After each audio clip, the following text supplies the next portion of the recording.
Candu. 8 jam yang lalu.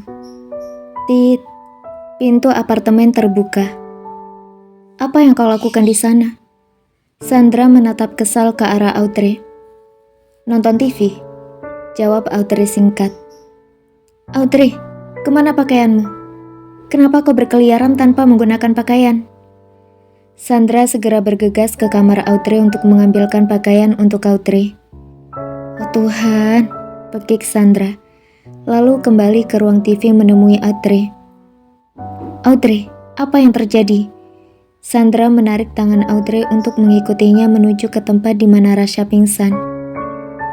Apa maksudnya ini, Audrey? Dan kau? Masuk ke dalam kamarmu dan segera pakai pakaianmu. Tubuhku panas, Bu. Aku tidak bisa pakai pakaian semalaman. Dan aku harus memuaskan tubuhku semalaman dengan tanganku sendiri. Dan laki-laki itu tidak berguna. Dia berusaha untuk menahan nafsunya menolakku. Bahkan dia memilih merasakan sakit hingga tubuhnya menjadi tak sadarkan diri demi menolakku. Dia sungguh menghina aku, Ibu. Jawab Audrey ringan lalu melangkahi tubuh Rasha masuk ke dalam kamarnya dan memakai kimono mandinya. Kau mau kemana, Audrey? Kemari cepat, bantu Ibu mengangkat tubuhnya. Audrey tidak ada pilihan lain selain membantu Sandra mengangkat tubuh Rasha ke atas tempat tidur Audrey. Dengan susah payah, mereka berdua berhasil mengangkat tubuh Rasha yang masih tak sadarkan diri. Sandra menghela nafas setelah mereka berdua berhasil memindahkan Rasha ke atas tempat tidur, dan kemudian Sandra menarik tangan Audrey keluar dari kamar menuju ke ruang TV. Audrey, kau sangat bodoh. Kau harusnya bisa menangani pria ini dan membuat Rasha tidur denganmu. Tapi kenapa kau malah justru membiarkannya pingsan? Kau sungguh merusak rencanaku, Audrey. Gumam Sandra kesal tapi masih berusaha menahan dirinya. Klek. Jangan tarik-tarik tanganku, Ibu. Kau menarikku sakit sekali. Kepalaku juga masih pusing karena hangover. Dan aku belum makan apapun, jadi jangan pancing emosiku. Keluh Audrey sambil satu tangannya menutup pintu kamarnya. Apa yang terjadi, Audrey? Apa dia tidak mau lagi tidur denganmu? Emangnya apa yang kau lakukan tadi malam sampai dia menolakmu dan dia pingsan di depan kamarmu? Sandra bicara dengan Audrey sambil tolak pinggang dan menatap marah pada Audrey. Audrey menggelengkan kepalanya.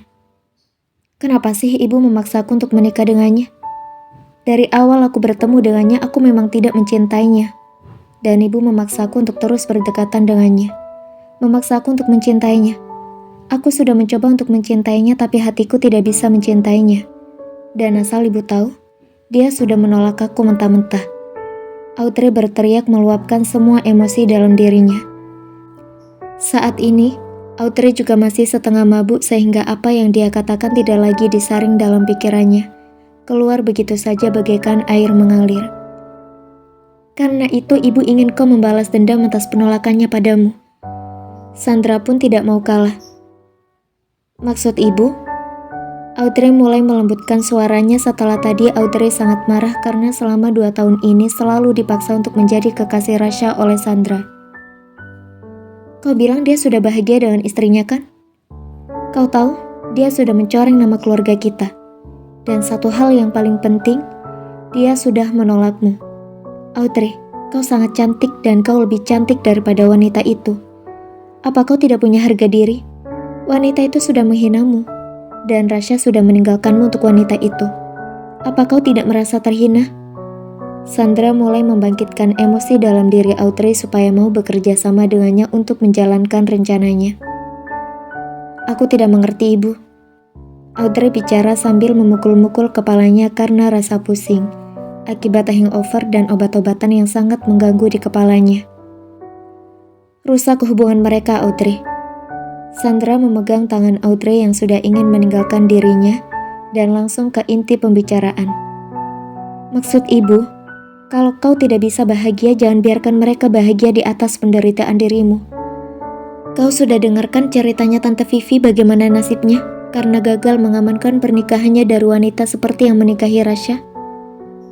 Dia bahkan difitnah dan dipenjara 15 tahun oleh wanita yang sangat kejam itu. Kalau kau diam saja, Nasibmu akan mirip dengan Tante Vivi. Kau bisa bayangkan bagaimana jika Rasha mengambil semua investasinya dari restoranmu? Itu berarti kau jatuh miskin, Audrey. Kau akan hidup menderita seperti Tante Vivi. Apa kamu mau hidup seperti itu? Sandra mulai memberikan ketakutan dalam diri Audrey dan membuat Audrey terbakar emosi. Aku tidak bicara lain sekarang selain membuatku merasa takut akan kehilangan semua milikmu. Kemarin aku sudah membujukmu untuk menjebak Rasha supaya aku bisa memohon kepada keluarga Prayoga untuk menikahimu dengannya. Tapi kau justru menggagalkan rencananya. Jadi sekarang, bagaimanapun caranya, aku harus bisa membuatmu mau menikah dengan Rasha dan merebut Rasha dari wanita itu. Gumam Sandra dalam hatinya, yang mulai merasa senang karena Audrey sudah memikirkan apa yang dikatakan Sandra. Lalu apa rencana kita, Bu? Tanya Audrey akhirnya. Obat itu bertahan selama 12 jam. Nanti setelah Rasha bangun, ibu akan masuk ke kamar dan mencoba untuk memberikannya minuman lagi. Saat itu kau harus berhasil menggodanya. Kau tidak boleh membiarkannya kembali kepada wanita itu hari ini. Kalau perlu, kau harus memberikan servis lebih dan membuat Rasha yang benar-benar melupakan wanita itu. Kita harus mengusir wanita itu secepat mungkin, Audrey, sebelum dia menancapkan cakarnya lebih tajam di hati keluarga Prayoga. Lama Audrey terdiam dalam lamunannya, hingga akhirnya Audrey tidak memutuskan apapun, hanya berjalan menuju ke ruang TV dan menyalakan televisi. Aku tidak peduli kalaupun aku harus jatuh miskin asalkan aku bisa bersama dengan Semi. Tapi aku tidak bisa terima kalau aku harus kehilangan semua yang aku miliki sekarang, apabila aku tidak mendapatkan Semi. Apa yang dikatakan ibuku benar juga. Aku tidak bisa membiarkan wanita itu menguasai Rasha. Dan akhirnya, Rasha mengambil semua investasinya dariku. Bagaimanapun juga, semua yang diberikan oleh Rasha untuk usahaku itu tidak akan aku biarkan untuk ditarik. Bagaimanapun juga aku sudah bekerja keras untuk membangun usahaku. Selain itu, aku juga sudah memberikan diriku kepada Rasha. Aku tidak bisa terima kalau Rasha menolakku karena wanita itu. Aku selalu memuaskannya setiap malam, walaupun aku hanya menjadikan Rasha sebagai pengganti Semi. Dan di dalam benakku wajah Rasha adalah wajah Semi. Tetapi tetap saja, tubuhku telah digunakan olehnya. Dan aku tidak bisa terima kalau dia bersama dengan wanita lain. Sepertinya aku akan menjalankan rencana mamaku. Tapi entahlah, kepalaku masih pusing. Aku akan memikirkannya lagi. Gumam Audrey dalam hatinya, sambil dirinya menonton televisi dan menghilangkan hangover sisa tadi malam. Audrey juga meminum obat perangsang, yang dicampur dengan beberapa pil yang bisa membuat dirinya terbang tinggi. Audrey memang pecandu. Tapi sepengetahuan Rasha dan Dimas, selama 6 bulan terakhir, tanpa disadari oleh Rasha, Audrey selalu memasukkan itu ke dalam kopi Rasha, atau ke dalam makanan yang dibuat oleh Audrey, sehingga Rasha tidak tahu. Rasha tidak suka obat sehingga rasa pahit dari kopi bisa menetralkan rasa pahit dari obat. Sedikit demi sedikit, Audrey hampir berhasil membuat Rasha ketagihan.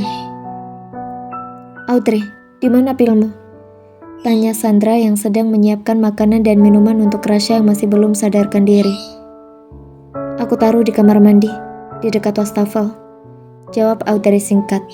Lalu Sandra segera berlari mengambil beberapa obat yang ada di kamar mandi. Kemudian keluar setelah mengambil apa yang diinginkannya. Mereka menunggu sampai Rasha sadar, tapi Rasha belum juga sadar, sehingga menimbulkan sedikit ketakutan di hati Sandra. Audrey, sekarang sudah jam 2 siang, tapi Rasha belum juga bangun. Harusnya pengaruh obat itu sudah hilang dari jam 10 pagi. Aku masih ingat sekali memberikan obat itu jam 10 tadi malam. Apa yang harus kita lakukan, Audrey? Sandra sangat cemas dan berjalan bolak-balik. Aku tidak mungkin memanggil dokter ke sini, karena mereka pasti akan tahu apa yang sudah aku masukkan ke dalam minumannya. Obat-obatan yang membuat ketagihan, dan aku mencampurkannya dengan obat kuat. Dokter pasti akan curiga kepada Audrey, dan ini akan menjadi masalah. Tapi dia belum bangun juga, padahal ini sudah 16 jam dari aku memberikan obat. Bagaimana ini? Gumam Sandra dalam hatinya mencoba mencari jalan keluar dari permasalahannya sekarang. Ibu, tenanglah. Aku tidak bisa menikmati waktu luang untuk nonton TV kalau ibu terus-terusan bolak-balik begitu di hadapanku. Keluh Audrey yang kesal melihat ibunya sangat panik. Audrey, bagaimana aku bisa tenang kalau terjadi sesuatu padanya? Kita akan kena masalah. Wanita itu tahu kemana perginya Rasya dan ayahmu, Dimas juga tahu kemana Rasya. Mereka semua akan mengecek ke sini, belum lagi para bodyguard Rasa yang mereka juga pasti mengikuti kemana Rasya pergi. Kita dalam masalah kalau terjadi sesuatu padanya, dan kita tidak bisa memanggil dokter. Apa kau paham kenapa aku panik? Dan harusnya, kau adalah orang yang paling panik sekarang karena ini terjadi di apartemenmu. Sandra sudah bicara dengan suara keras penuh penekanan kepada Audrey yang terlihat cuek dan tidak peduli. Lalu aku harus bagaimana sekarang?